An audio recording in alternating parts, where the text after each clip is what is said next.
Welcome to the Mind of Reese podcast. I'm your host, Reese Hilburn, tattoo artist, tattoo shop owner, and spiritual tattoo business coach. Basically, your all-around tattoopreneur. Here to bring you all things tattoo business, marketing, mindset, manifestation, and spirituality. This podcast is meant to help you expand your mind and up-level your tattoo business. I am so excited that you are here.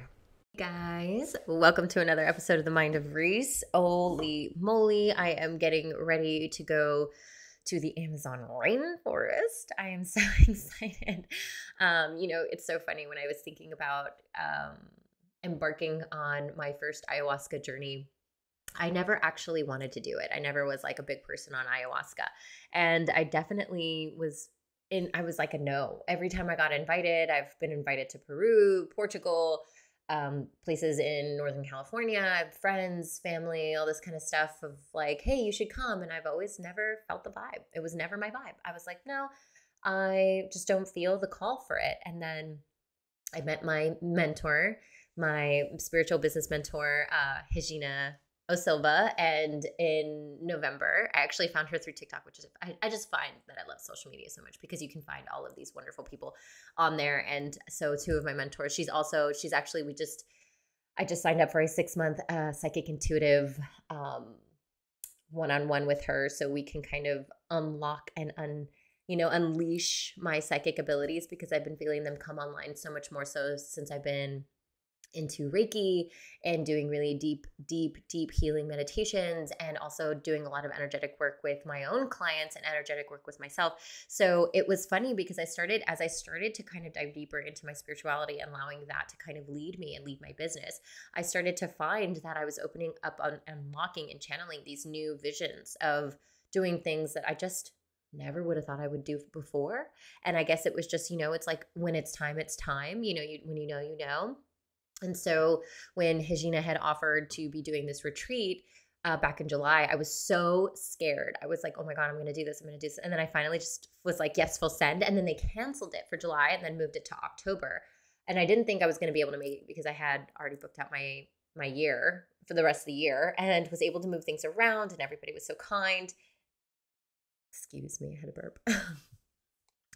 And so everything worked out and now I'm going to be leaving in a few days here. So I'm so excited. I'm a little nervous, but I'm really excited. I'm excited that the fact that it's in the middle of the Amazon rainforest, I have to take like an 8-hour canoe ride down a river in order to even get to this tribe, the Yawawanan tribe. So I'm so excited. And it got me thinking back to like all of the things that I've done to get to this point, of like, releasing the control, because I think that that's basically what the journey is with Mama Aya, with my ayahuasca, is that you're just releasing control. I wouldn't even say releasing control. You're releasing the semblance of control that you think you have, because in all honesty, you don't have control of much. And so this got me thinking about, how I'm going to be releasing this control and how this can really help me understand to release outcomes and release and really understand like what is my measurement of success. It really came down to what at the end of the day, how do I measure success? Because if I am no longer obsessed with the outcome of things, going into Mama Aya, being ready for that, I was realizing, I was like, wow, I am really surrendering outcomes. Like I'm really embodying what I'm teaching and what I'm preaching and what I'm offering as advice to my Inspired Academy students and my VIP coaching clients and my apprentices and all of these people in my, in the Inspired Vortex, where I'm literally telling you, I'm like, hey, it's not about the outcome. It's surrendering the outcome. But if I am going to surrender the outcome of what? Money, the likes, the follows, the engagement, if I'm going to surrender that and just know that by being devoted, by being intentional with the things that I do, that's what's going to lead me energetically to where it is that I want to go. And now, where is it that I want to go? So, I think about the dollar amount and what it is that I want in my life, but everything's based on external circumstance. And I'm just like, wow, I have really no control. It really disempowers me when I say that all of my happiness and levels of success is something outside of me. It disempowers us. We're like, oh, well, that again, so that didn't feel right to me. So I was like, what is my measurement of success right now? Like, I'm like thinking and thinking. And now I'm like, you know what? And I had no idea once I finally got to the root of it and really channeled it in. And I thought, and I sat with this question during meditation and allowed my spirit guides to kind of come in and maybe guide me a little bit and really just let me feel what the real answer was. And the way I look at it was, I was like, wow, I'm not basing my measurement of success from money or metrics, but I'm basing my measure of worth, the measurement of my worth, of my success, by how devoted I was to my path. Whatever path that was, it was like, even if I wasn't sure of that path, it was just the level of devotion. I went from accounting to fine artist to tattoo artist to shop owner to educator, mentor, and coach. And I do it all from a devotional place within me.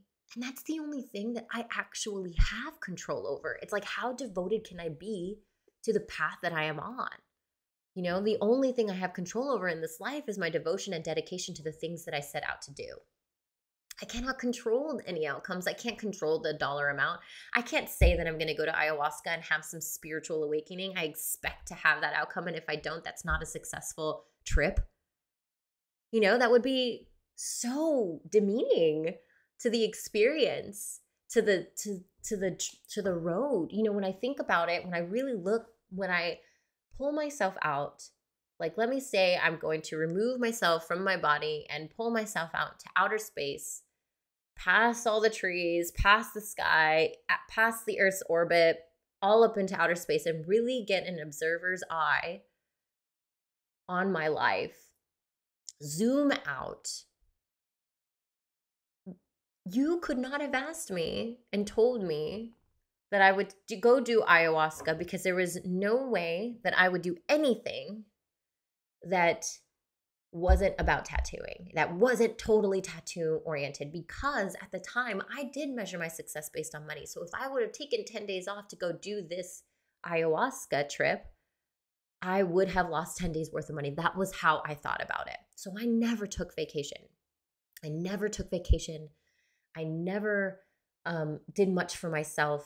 I think about it when I think about the devotion to my path and how that shifted so much for me, because since I don't measure my level of success to a dollar amount, I measure it based on how devoted I am to the path that I am on.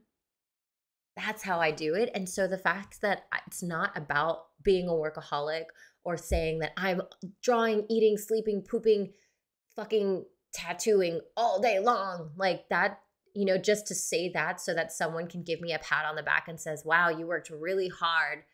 You're a real success. But doing all those things, if I can really look at it, let's look at it from a perspective like this. Like, I used to work 6 days a week doing all the styles of tattooing, anywhere from 5 to 8 hours a day, and making almost $200,000 a year, working 6 days a week, not doing the tattoos I'm super obsessed with, but making $200,000 a year. I was like, wow, this is amazing. I'm making $200,000 a year. But did I feel good? No, I felt tired. And I also drank a lot at the time, because the only escape I had from tattooing was going out and drinking.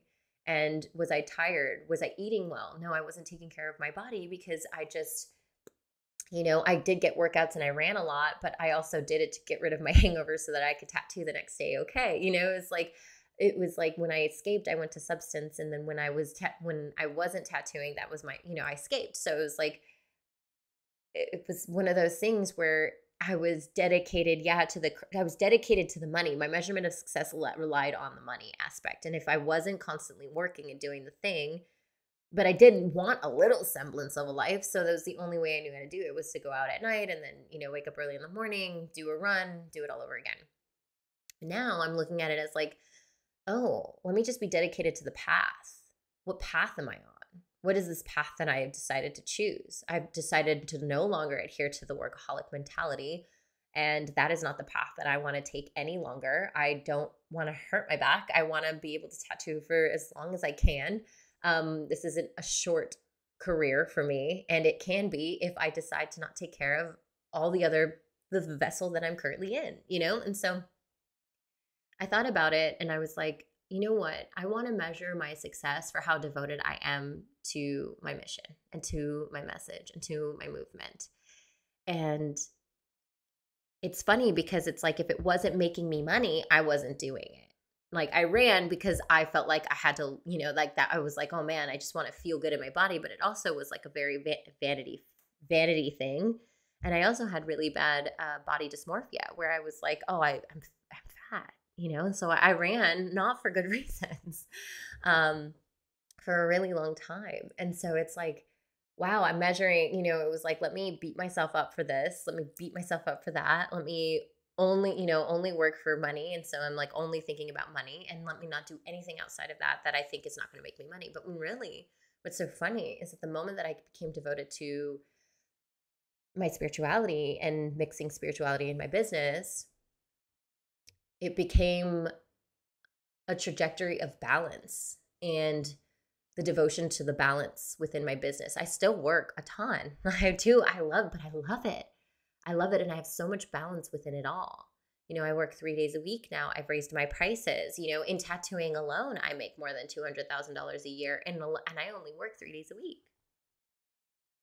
And so it's like, it doesn't, for me, it's one of those things where I'm like, oh, well, I could have just raised my prices or, you know, gave myself a little extra like level of worth, but that takes time. Sometimes we have to cultivate that relationship so well within ourselves, that relationship with us, you know, to have that self-love so that we can offer ourselves other pathways, other ways, other perspectives, you know? And so now I think about how devoted I am to this new way of doing business and how I wanted to embody this, it has been embodied, how I am embodied within it.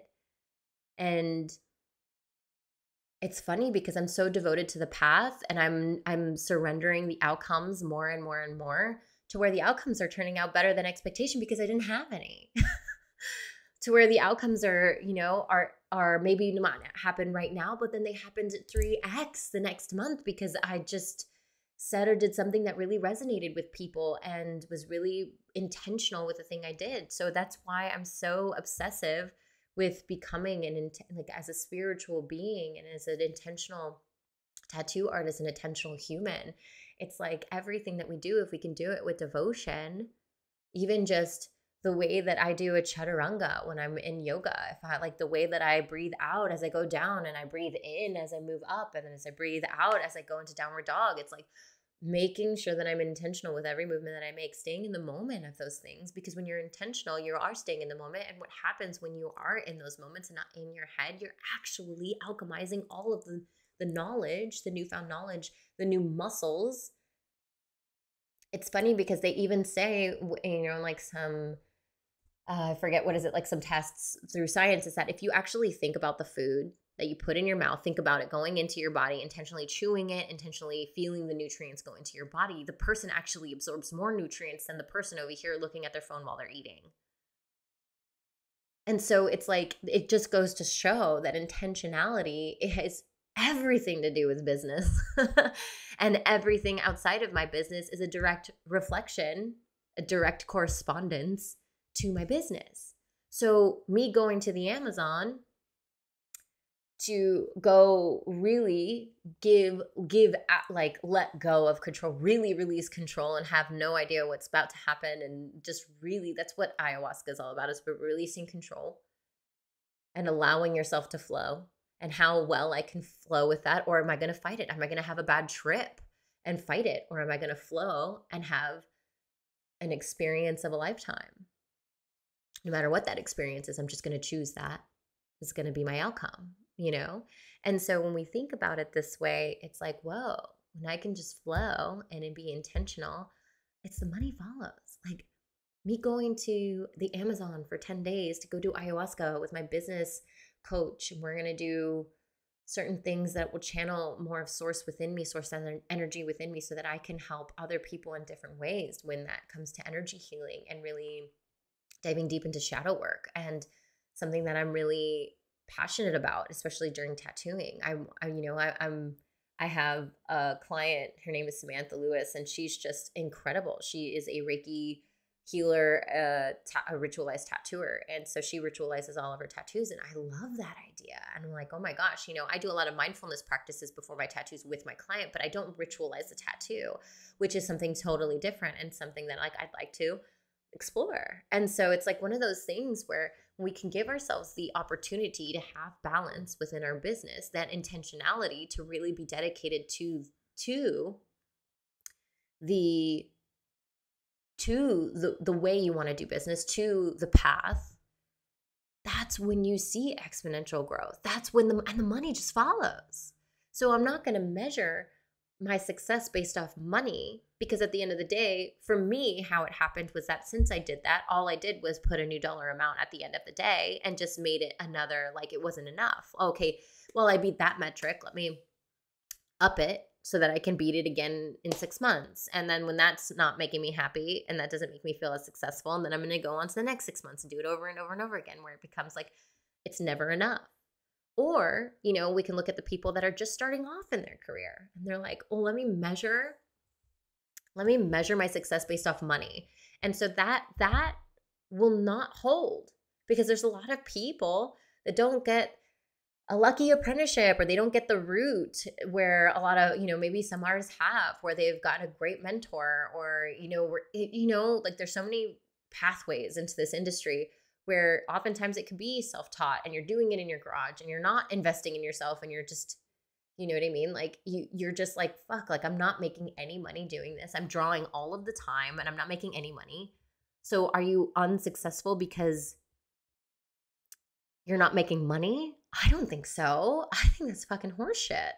I think the dedication to the path is the measurement of success. It's like telling, an Olympian runner, telling her that she is not a success because she didn't win the fucking meet. But no, all of her dedication up until this point to be an Olympian, it took her from maybe high school or even junior high, where she was running and never won a thing, but she was so dedicated. And everybody just saw that as inspirational, and just the dedication, the level of dedication and the level of intention and devotion she had to the thing that she was doing, even regardless if she won anything or not. And she probably didn't make shit money to run to be a track star. You know what I mean? Like, that's the funny part. It's like, why base success based off of money metric when money is literally, at the end of the day, it's just the tool that helps us get to where we want to go. So when we can crack the code of doing what we love and making money doing it, we're lucky in that way where we can do that. Especially as tattooers, we can make a lot of money. It's a very lucrative business if you decide to take the path of devotion, especially if you're really devoted to tattooing, like I look at this as a lifestyle. I used to get a little upset, and I had to catch myself a lot in this, is when people were like, oh, I only want to do it part-time. And I'm like, oh, you don't deserve to be in the tattoo industry. You only want part-time. Like, such an idiot. I'm such an idiot. I obviously was very naive back in the day when I used to think these things. And now I look at it and I'm just like, I'm just open to people's ideas and thoughts of, the way that they want to do life and business. And I don't see that as there's any wrong way to do it. But I also just feel like I'm very dedicated to the thing that I have. And the only way that I would do part-time anything, no, actually, I've never been a part-timer person. I thought I had a thought in my mind that could actually relate to that, but I've always been a full sender. I've quit my job cold turkey, lived in my car for not even tattooing, for fine art. Like I was ready to be a poor, lowly artist for the rest of my life. Like I was ready to have that path, because I was like, well, I want to be a fine artist. I want to be a painter. It is really hard to make money as a painter, especially at the time when I was doing it, because social media wasn't like the hugest thing at the time. And so you never know, I could have probably been a painter, and I know that I would have figured out social media, because I am me and I do things that I'm very dedicated to. So it's like, I know that social media will help me in my business. So I'm really dedicated and devoted to the thing. And as a creative, I'm like, oh, what another fun outlet I get to utilize in order to share and impact people with my artwork. And so that's how I look at it. That's why I get excited about all the assets, all the facets of my business, even like the accounting part. I'm like, okay, cool. I hire people out for most of this stuff, but especially the stuff that I'm like, this isn't really great. But sometimes when I have to go in there and I got to do things, especially during tax season, I'm like, okay, cool. This is great. I get to figure out how much money I made the last year before, and then how much I got to pay, and then what's going to be my new, like, yay, fun goal for next year. And, just say the sky's the limit. Like, yeah, this will be my goal, but what's my hairy, scary goal? And then what's like the magical goal? Like, let's play. So that's my idea around measuring success. And I'm really hoping, and I encourage you as well, to really dig deep. What's your measurement of success? What's the level of success that you're like, because when we think about success, we got to think about the feeling. Like it's just a feeling that we have within us. Success isn't something tangible. You can make it tangible, but then it's fleeting. You're like, oh, I'm a success because I got this drink. I got this beauty melon drink. It was the last one, but then it's over. And I'm like, right, now I have no more drink. It's like when I reach that level of money that I want so badly, but it's never enough. And all I am is searching for the feeling of something, the feeling of happiness, really. And it's just the feeling of love. And success is so innate within us. We get to choose. I want to choose that my measurement of success is the devotion that I have to the thing that I'm doing, which is building a business from the inside out. That's my level of success. But at the end of the day, even then, I get to choose if I'm successful or not. People can look and have their opinions about what level of success it is for them. I still have family members that are still very much of the notion that, like, I'm not a success, even though I've been on television, magazine covers, make a lot of money, have my own business, an entrepreneur. But since it's in the tattoo world, it's not like a lawyer thing. It's not like as successful as like someone with a lawyer job. Like, it's really interesting to think about, like, the dynamic of like what's an actual quote unquote better job. Like what's a measurable job that could outbeat money and all the other stuff.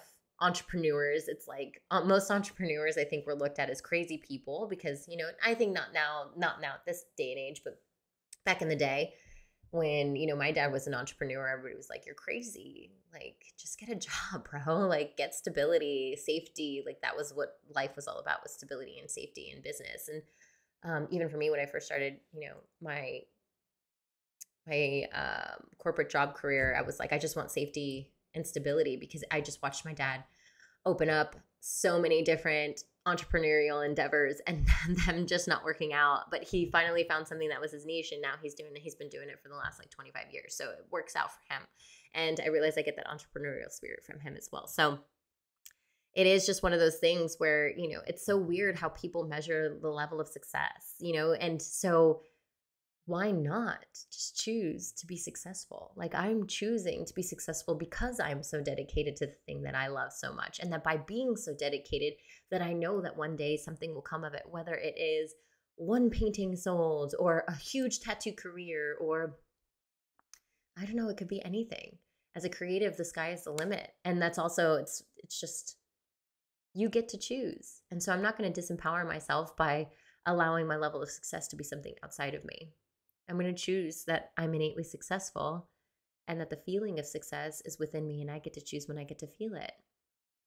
And so I encourage you to ask yourself, what is your measure of success? And how do you want to see success?